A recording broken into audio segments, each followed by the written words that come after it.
Hello, welcome back to the Evergreen RX. I'm your host, Hayden, licensed mental health therapist, Cancer Moon, and the first to get deep at any party.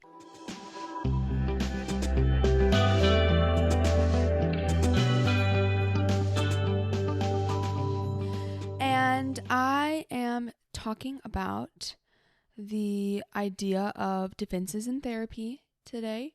So this is kind of an extension off of my Minidose 15. If you haven't listened to that, I'll have it linked below. But that's where I kind of talk about, should I go to therapy? Is it a right fit for you? Spoiler alert, I don't think it is for everybody. But if it is, if you listen or you're already in therapy and you know it's kind of what you need right now, then this episode can help with getting past some of those common defenses in therapy, things that can kind of block us from going a little bit deeper, and maybe things that make us feel like we can't be authentic or we're like scared of being vulnerable, and all that's so common. And I also want to take a little bit of time to bust some of your guys' LBs, limiting beliefs, and talk about some of those common narratives around, like, it's what I'm dealing with is cliché, or it's not important enough, or I should just be able to get over it, I'm being overdramatic, the therapist will judge me, I don't know how to be any different. So I'm gonna bust some of those for you as well, because man, if I had $1 for every time I heard someone say one of those LBs, I'd be rich. And doesn't make him any less valid, but really the first thing I ever feel or think when these beliefs are coming up for people is like, damn, like, this is so much, we've gotten so much messaging around like our feelings and the importance and the validity of what we experience, and like it gets in our heads, and it's just so disappointing because those things are not true. And so yeah, I'm hoping I can maybe bust those a little bit too. But man, it's tough to open up, right? Like, I've been in therapy for a long time. I talk about this all the time, but like, I've been in therapy for a long time, and I still struggle with opening up, guys. It would shock you.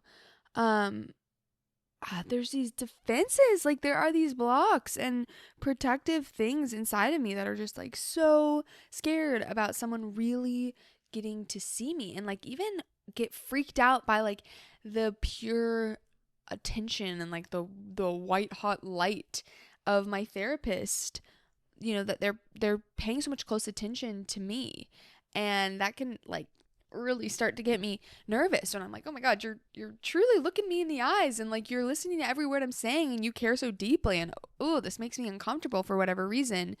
So I'm like in the same boat. I'm really like, probably this episode is coming up for me because I have been personally working on this so much in the past year, being like, Hayden, dude, like you're so like scared to be just like fully open and out there and vulnerable.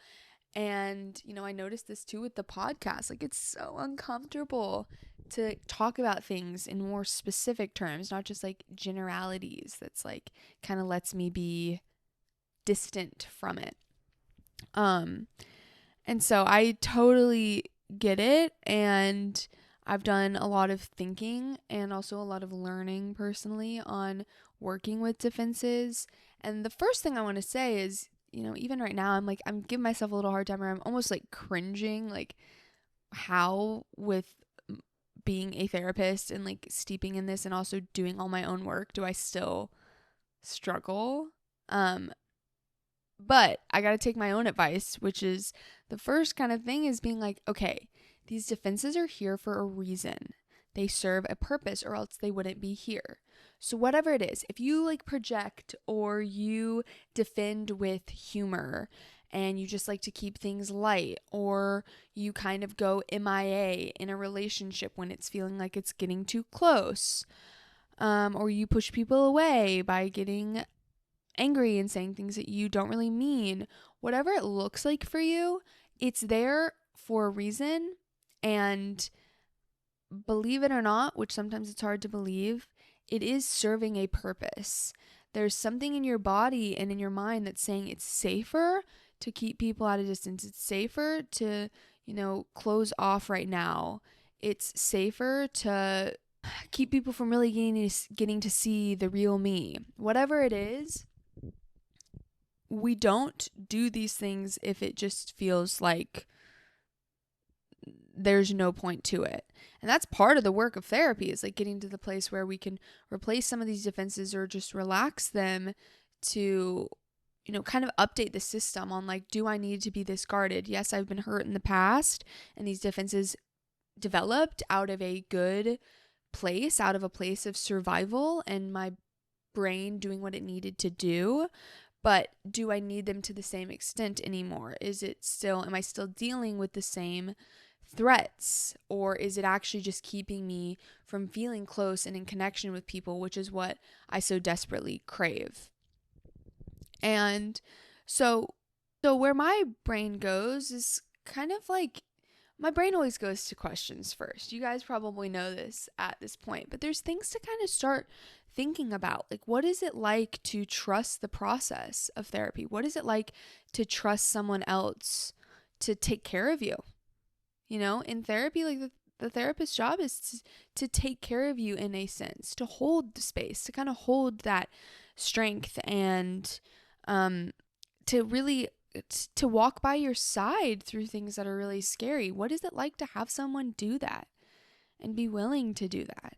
And I know some of you bitches are going to say, well, they're paid to do it. It's their job. I would also have a lot of money if I had $1 for every time somebody said that to me.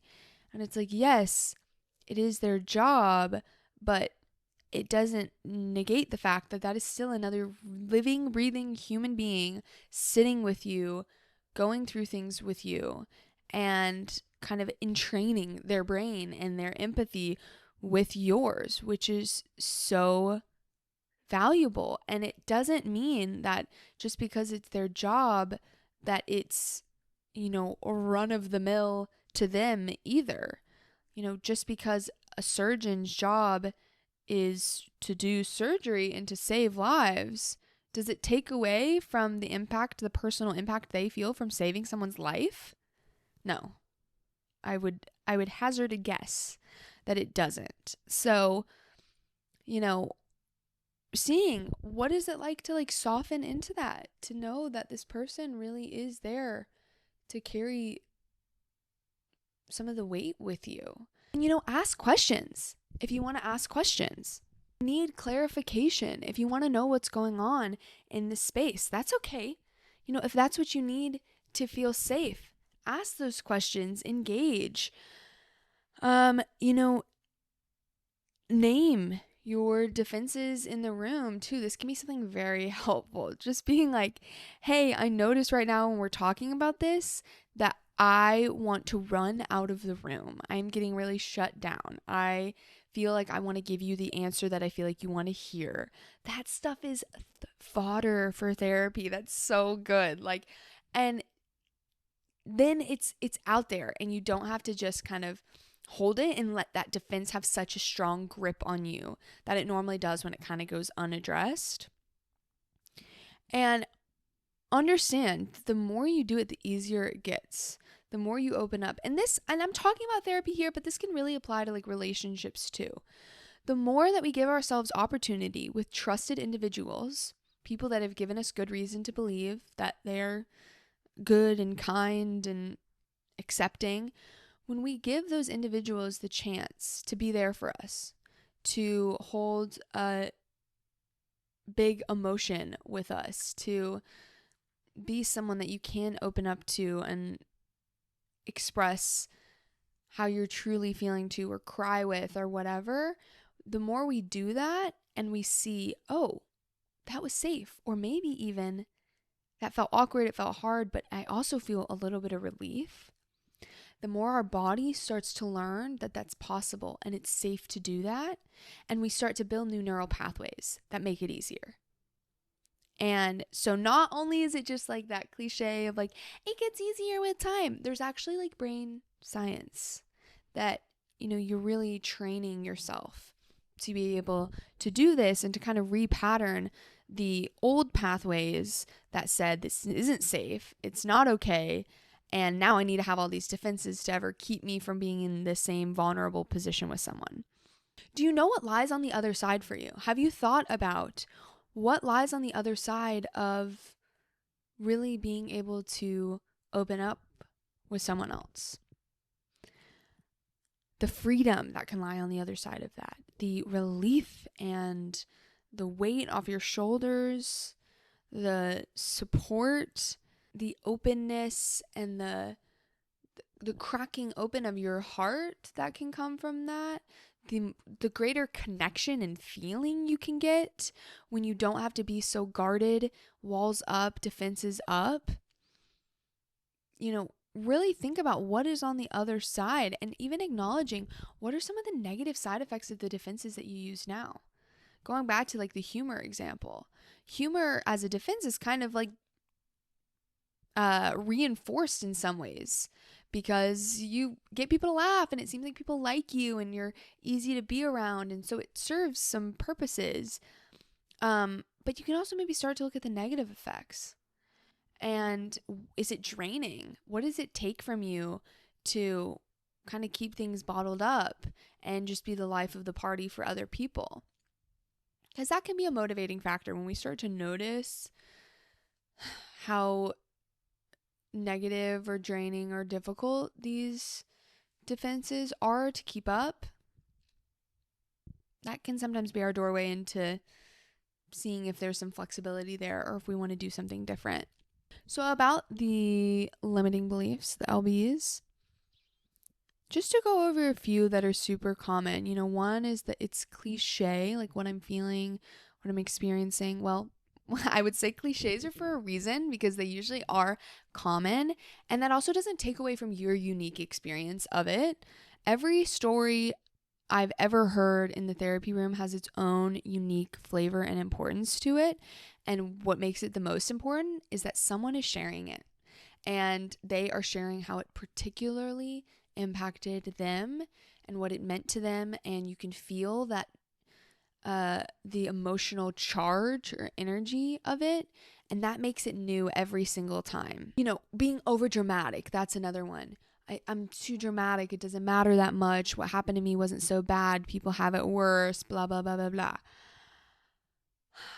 Again, it doesn't take away from the validity of your own specific experience because it's not about what happened. It's about the impact.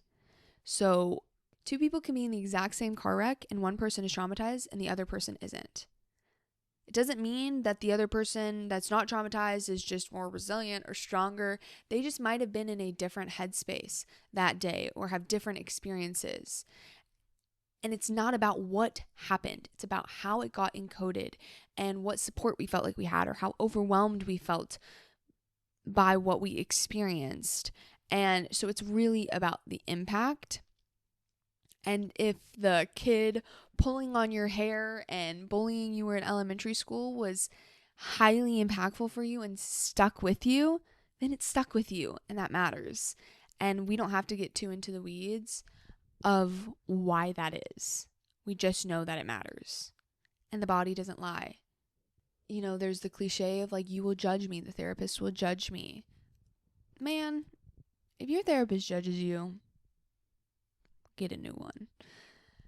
And I maybe give them a chance first. Like maybe they just really missed the mark or there was a miscommunication, and you could say like, I feel kind of judged, and give them the chance. And if they double down or whatever, I am sorry, and get a new therapist because that is shitty. But I promise, like, look at their face. We can read people. When you really look, can you see the kindness in their face? Do you see the care? Maybe it makes you uncomfortable to see that. Maybe it's kind of intense to know how much they care.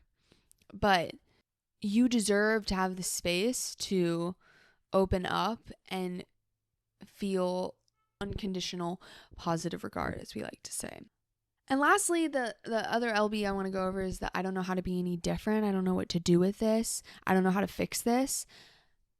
One, it's not about fixing things. It's really, a lot of times, it's about being with the things that we've gone through or what we're feeling, being present with them.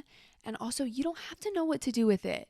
You don't have to know because you're not alone with it anymore, and your therapist might know what to do with it, or you guys will figure it out together. So you don't have to know, you don't have to have all the answers.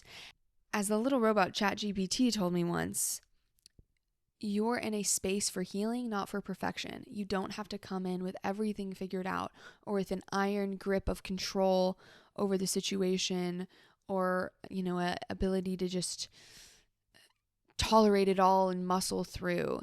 That's not what the space is for. It's to be messy and to come without things figured out and in a state of confusion or disarray or whatever state that you're in, and getting to walk through that with someone else. All right? That's all I got for you guys. As always, always, always, I always say this: reach out to me, ask me your questions, connect with me, please. I'm here. This is all about community for me, so that really drives me. I would love to hear from you guys. If this helped you and you feel like you would help a friend, please share it with them. That helps me so much, and I appreciate it deeply. And if you want to leave me a 5-star review, it takes literally 2 seconds, and it helps me tremendously. So follow along so you don't miss an episode. I've got some amazing guests. Go back through the archives. I've already had amazing guests, and maybe I've answered other questions that feel relevant for you. So I'm happy to have you here, and I'll catch you guys in the next one.